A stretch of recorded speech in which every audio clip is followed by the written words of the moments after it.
5 வருடத்திற்கும் விஜய் ஆட்சி தான் நிலைக்கும் என்று மதிமுக பொதுச் செயலாளர் சார், மதிமுக பொதுச் செயலாளர் வைகோ அவர்கள் எனக்கு பிடித்த ஒரு அரசியல் தலைவர்கள் ஒருத்தர். ஆனால் என்ன காரணமோ அவர் பேசுவது உண்மையிலேயே வருத்தம் அளிக்கிறது. 9 ஆண்டுகளாக நாங்கள் நிர்பந்தத்தில் இருந்தோம், எங்களை நிர்பந்தப்படுத்தி எங்கள் சின்னத்தில் நிற்க சொன்னார்கள் என்று சொல்வதெல்லாம் அது அவருடைய தரத்தை அவர் குறைத்துக் கொள்வதுதான். அது வெளியேறி இருக்கலாமே, அன்றைக்கே வெளியேறி இருக்கலாமே.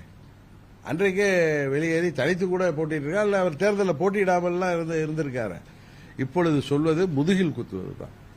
திமுகவுக்கு ஆதரவாக இருந்து கொண்டு அவர் விஜய் அவர்களை பற்றி என்னெல்லாம் பேசினார் என்பது தெரியும். தேர்தல் முடிவுக்கு பிறகும் என்னை அணுக மாட்டார்கள், அப்படி அது தாவேக்காவை அணுக மாட்டார்கள் என்று சொன்னவர் தான் பெரியவர் வைகோ அவர்கள். எனக்கு அவர் மேல நிறைய மரியாதை உண்டு, அதனால் நான் அவரை பற்றி எதுவும் இதுக்கு மேல் பேச விரும்பவில்லை. ஆனால் அவர் பேசுவது அனைத்தும் தவறு என்பதுதான் என்னுடைய நிலைப்பாடு.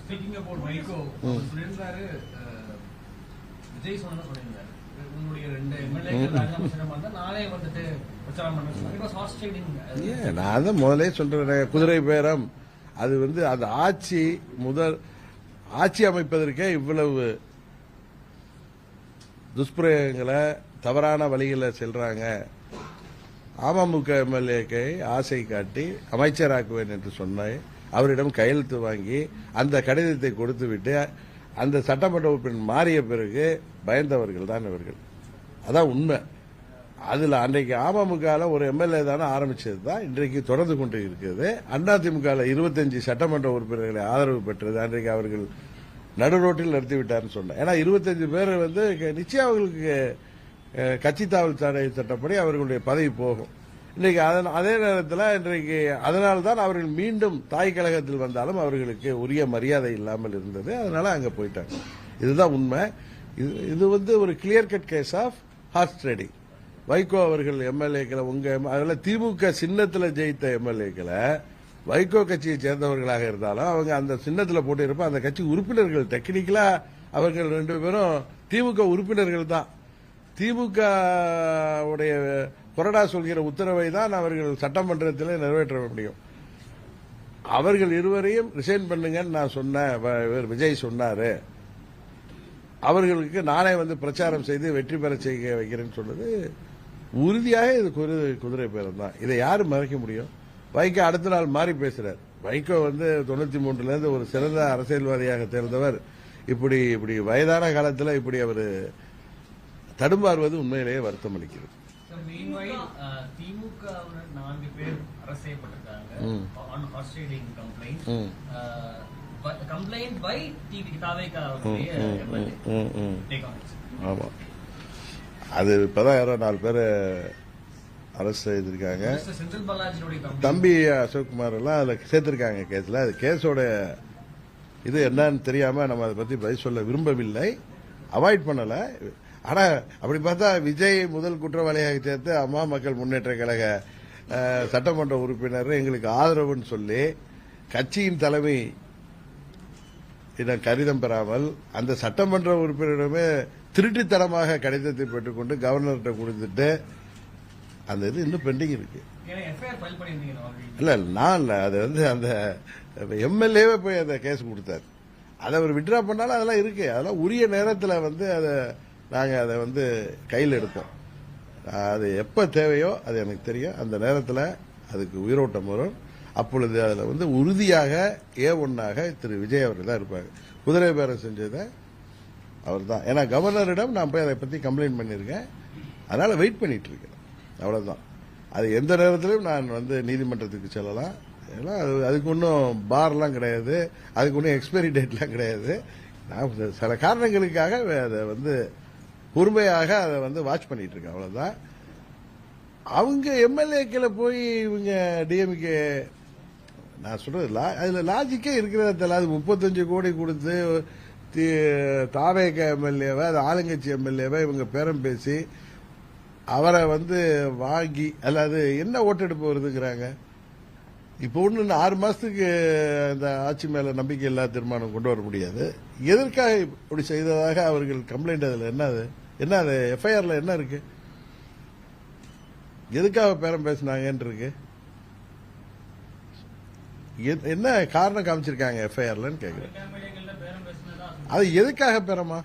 அவங்க கட்சியிலிருந்து வெளில எப்படி கட்சியில இருந்து எல்லாம் ரிசைன் பண்ண சொல்லியா? அந்த காலங்களில் திமுக தலைவரே அவர்களே இந்த ஆட்சி நீடிக்காது. ஆமா. 3 மாதம். ஆமா, அது ஒரு பொலிட்டிக்கல் ஸ்டேட்மெண்ட். அது அந்த ஆட்சி உண்மையாவே நானே சொல்றேன், அந்த ஆட்சிக்கு 107 எம்எல்ஏக்கள் தானே இருக்காங்க.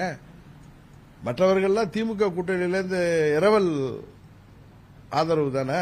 அவர்கள் வெளியேறினா எத்தனையோ இதுல அவங்க இது கருத்து முரண்பாட்டில் வெளியேறினா அதுல ஏதாவது 4 பேர் வெளியேறினாலே முடிஞ்சு போச்சு, 2 பேர் வெளியேறினாலே முடிஞ்சு போச்சு. அதனால அவர் அந்த காரணத்தில் சொல்லியிருக்கலாம், பழைய கூட்டாளிகள் தானே, நம்ம மீண்டும் அவர்களை கன்வின்ஸ் பண்ணி நம்மளோட அழைத்துக்கலாங்கிற எண்ணத்திலையும் சொல்லிக்கலாம். அதுக்கு இதுக்கு எப்படி முடிச்சு போடுறீங்கன்னு எனக்கு தெரியல. தாவேக்காவுக்கு எதிராக 126 எம்எல்ஏக்களை மக்கள் கொடுத்துருக்காங்க. கடிவாளம் வந்து திமுக அதிமுக கையில தான் இருக்கு.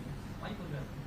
என்ன? அதிமுக ஆட்சி இல்ல, நீங்க கடந்த முறையிலிருந்து அது திமுக தலைவரும் அதிமுக பொதுச்செயலாளரும் பதில் சொல்லாம அதை இருக்காங்க. அவர்கள் அதற்கு பதில் சொல்ல வேண்டும். ஏன்னா அவர் திரு காதர் மொய்தீன் அவர்கள் சொல்வதை குற்றச்சாட்டு அவர் சொன்னாரு, நேற்று இன்று நாளையும் நாங்கள் அந்த கூட்டணியில் இருப்போம்னு சொன்னார். கரெக்டா? எனக்கு தெரிந்தவரை அவர் மேல அந்த திமுக சேர்ந்த ஐடி விங்ல இருந்து சோசியல் மீடியால நிறைய அவரை தாக்கு பேசுவதாலும், கம்யூனிஸ்ட் லீடர் அவர்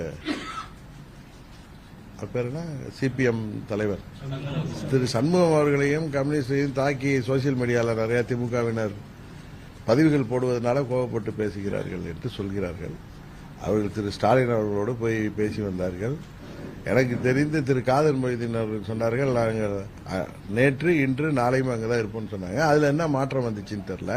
அதுக்கு ஊடக பேட்டியிலெல்லாம் கூட பார்த்த வந்து தாவேக்காவுக்கு நீங்க ஆதரவளிக்கணும்னு எங்க மக்கள் எல்லாம் சொன்னாங்கன்னு. அவங்க பாபநாசத்துல அவங்க திரு ஷாஜஹான் இன்றைக்கு அமைச்சராக இருக்கவர் திமுக கூட்டணியில் தான் வெற்றி பெற்றார். அங்க தாவேக்கா வேட்பாளரை அவர்கள் தோற்கடித்து தான் வெற்றி பெற்றிருக்காங்க. அதுபோல என்கிட்ட வந்து சொன்னாங்க, இஸ்லாமிய பெண்கள் இவங்க வந்து விஜய்க்கு ஆதரவு கொடுங்க அப்படின்னு பார்த்தா அவங்க நிறைய தொகுதியில் விஜய்க்கு ஆதரவாகவே வாக்களித்திருக்கலாமே. அவர்கள் 2 எம்எல்ஏக்கள் வெற்றி பெற்றிருக்க முடியாது அந்த தொகுதியில். அதனால இன்றைக்கு ஒரு ஆட்சி அதிகாரத்தில் இடம்பெறோங்கிறதுனால அவங்க ஏதோ பேசுகிறார்கள். அவர்கள் உண்மையிலேயே பார்த்தால் எனக்கு திமுகவை பார்க்கும் பொழுது எனக்கு வருத்தமாக தான் இருக்கு. ஏன்னா அவர்களெல்லாம் வெற்றி பெறுவதற்கு திமுக தொண்டர்களும் நிர்வாகிகளும் அவர்கள் எவ்வளவு பாடுபட்டு இவர்களெல்லாம் வெற்றி பெற செய்தார்கள் என்பது அவர்கள் வாயாலே ஒத்துக்கொள்கிறார்கள்.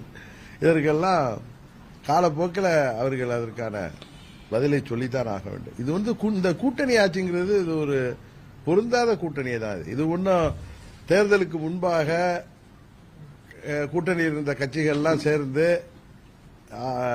வெற்றி பெற்ற பிறகு ஆட்சி அமைக்கவில்லை. இது வந்து மற்றவர்களிடத்திலிருந்து ஆட்களை பிடித்துதான் அவர்கள் அது ஆட்சியை வந்து இன்றைக்கு நடத்தி கொண்டிருக்கிறார்கள். இதுல இருந்தே தெரியுது அவர்களுடைய நேர்மை, தூய சக்தியெல்லாம் கிடையாது. இது ஒரு நாசகார சக்தின்னு எல்லாருக்கும் தெரியுது. ஏன்னா அவர்கள் தேர்தலுக்கு முன்பு சொன்ன வாக்குறுதிகள் எல்லாம் எவ்வளவு பல்டி அடிக்கிறாங்கன்னு தெரியும். நேற்றைக்கு கூட கன்னியாகுமரியில் அந்த அட்டாமிக் மினரல் மைனிங்ல இவர்கள் வந்து எப்படியெல்லாம் அவர்கள் ஏற்கனவே தீர்மானம் போட்டார்கள், அது நாசகார அந்த ஒரு பிளான்ட் வரக்கூடாதுன்னு இன்றைக்கு அதற்கு எக்ஸ்டென்ஷன் கொடுத்து உயிரோட்டம் பண்ணியிருக்காங்க. அதுபோல வந்து மாதம் எலக்ட்ரிக் மீட்டர் கணக்கெடுப்பேன், மாதம் 200 யூனிட் நாங்கள் வந்து இலவசமாக தருவோம்னு சொல்லிட்டு இப்போ 500 யூனிட் வரைக்கும் பயன்படுத்துறவர்களுக்கு தான் 200 யூனிட் இலவசம் சொன்னாங்க. விவசாயிகள்லாம் ஒன்றும் எங்களுக்கு உடனே பயிர்க்கடன் தள்ளுபடி செய்யுன்னு சொல்லல. தேர்தல் வாக்குறுதிப்படி முழு கடனையும் தள்ளுபடி செய்வீங்கன்னு அவங்க சொன்னதை செய்யாம ஏமாற்று வேலை இருக்காங்க. இவர்கள் ஏமாற்று சக்தியாகத்தான் தாவேக்கா இருக்கு. இன்றைக்கு அதிமுகவிலிருந்து பதவிக்கு ஆசைப்பட்டு அங்கு செல்பவர்கள் உறுதியாக அதற்காக வருத்தப்படுவார்கள். மீண்டும் தாய் கழகம் வருவார்கள் என்கிற நம்பிக்கை எனக்கு இருக்கு.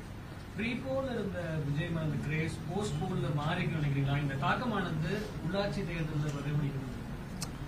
அது மாதிரிலாம் நான் வந்து சொல்றது ஒன்றும் பொலிட்டிக்கல் ஸ்ட்ராட்டஜிஸ்லாம் இல்லை.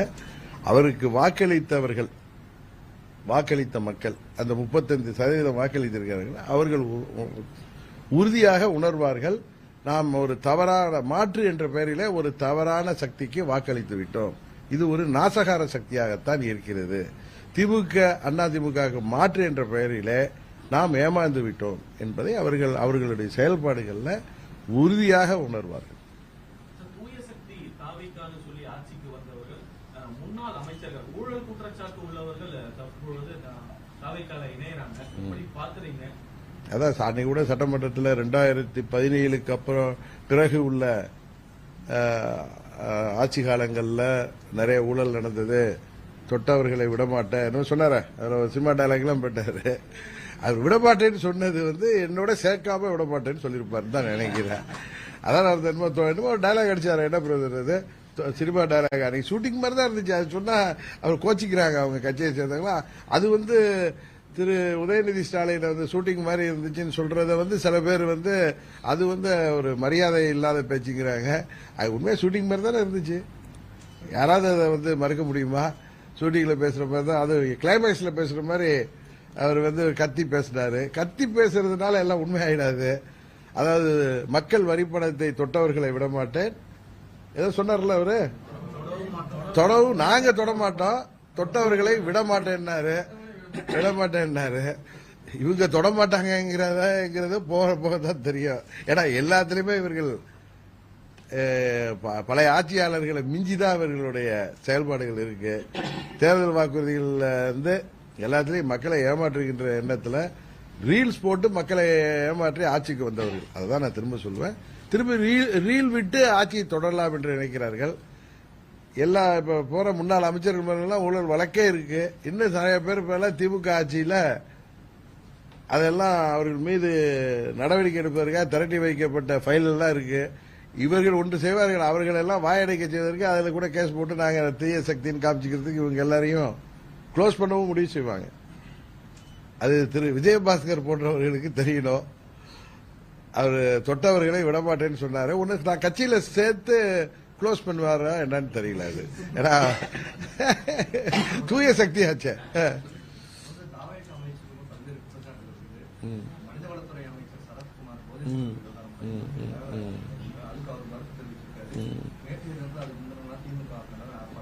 ஆமா இல்ல இல்ல அது ஏற்கனவே முதல்ல அதை கண்டிச்சு அறிக்கை கொடுத்தது நான் தான். ஏன்னா அந்த அவரை கேட்டா ஒயிட் பவுடர் அது மாத்திரையை பொடியாக்கிறேங்கிறாங்க. அது விஜயெல்லாம் தோத்துருவார் போல இருக்கு. அந்த அளவுக்கு அவருடைய திறமையா இருக்காரு அவரு. எங்க போய்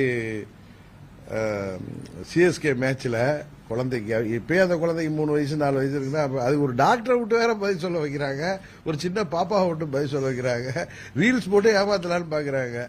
அது அந்த ஒயிட் பவுடர் என்ன பவுடருங்கிறது இப்ப சாதாரணமா பட்டாக்கத்தியை வச்சு கேட்க விட்டுறவனெல்லாம் துரத்தி போய் போலீஸ் கைது செய்யுது.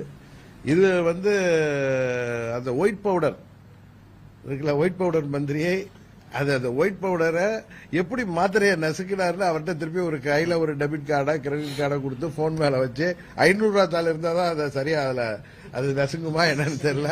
அதை வச்சு நசுக்கி காமிக்க சொல்லி தான் இதுல ஒரு பிராக்டிக்கலா ஒரு இது வச்சுதான் எடுக்க முடியும். காவல்துறை என்ன செய்யுதுன்னு தெரியல, நார்கோட்டிக் பியூரோ என்ன செய்யுதுன்னு தெரியல. வெயிட் பண்ணி பார்ப்போம் யாரு ஆக்ஷன் எடுக்கிறாங்கன்ட்டு. அரசியலை விட்டு ஸ்டாலின் அவர்கள் விலக வேண்டும் அதான் சொல்றேன்ல. அவர் ஒரு 15 நாளைக்கு முன்னாடி என்ன இப்படிதான் அரசியல் விட்டு ஒதுக்குறாரு. இப்ப திரு ஸ்டாலின் அவர்களை பார்த்து 50 ஆண்டுகளாக அரசியல் இருக்கிற பார்த்து இவர் ஒரு சின்ன பையன் இவர் பேசுறாரு. அதான் சொல்றேன்ல, அற்பர்களுக்கு வாழ்வு வந்தா அடுத்த ராத்திரில கொடை பிடிக்க தான் செய்வாங்க. அது கொஞ்ச நாள் ஓட தான் செய்யும். இதெல்லாம் தானா அடங்கும். அது வரைக்கும் நம்ம பொறுமையாக காத்திருப்போம் தான் சொல்றேன்.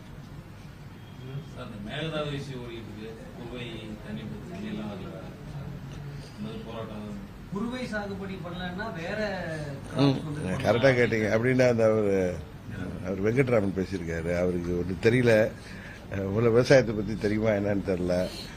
அங்க அந்த திருவாரூர் மாவட்டத்திலலாம் நெல்லை தவிர வேற எதுவுமே பயிரிட முடியாது. அதெல்லாம் கிளே சாயில். ஈவன் நாகப்பட்டினத்திலயும் அப்படிதான். அவரு வேற பயிர் செய்ய முடியாதுன்னு இல்லை, சில பகுதிகளில் வேற பயிர் செய்ய முடியுமே தவிர நெல்லை தவிர பயிரிட முடியாத மாவட்டங்கள் தான் டெல்டா மாவட்டங்கள். அது கூட தெரியாம அவர் பேசுறாரு. இதெல்லாம் தற்கூரின்னு யாரும் சொன்னா கோவப்படுறாரு அவங்க தலைவர் திரு விஜய் அவர்கள். அவங்களுடைய பேச்சு எல்லாமே தற்கூரித்தனமா தான் இருக்கு. இன்னொரு அமைச்சர் அவர் ஒரு ஐஆர்எஸ் ஆபீசர் இருக்காரு, அவர் பேர் என்ன, அருண்ராஜ் வந்து ட்விட்டர் மெசேஜ்ல இன்னொரு அமைச்சரா அவர் துறையே மாற்றி போட்டுட்டு கேட்டா அட்மின் போட்டாங்கிறாங்க. அவங்க இன்னொரு அமைச்சருக்கு நீங்க தான் எல்லாம் எடுத்து சோசியல் மீடியால பாக்குறப்ப எந்த துறை அமைச்சர்னே தெரியாம செயல்பட்டு இருக்காங்க. இதெல்லாம் பாக்குறப்ப உண்மையிலேயே இவர்கள் ஆச்சரியக்குறிகளாக தான் தெரிகிறாங்க.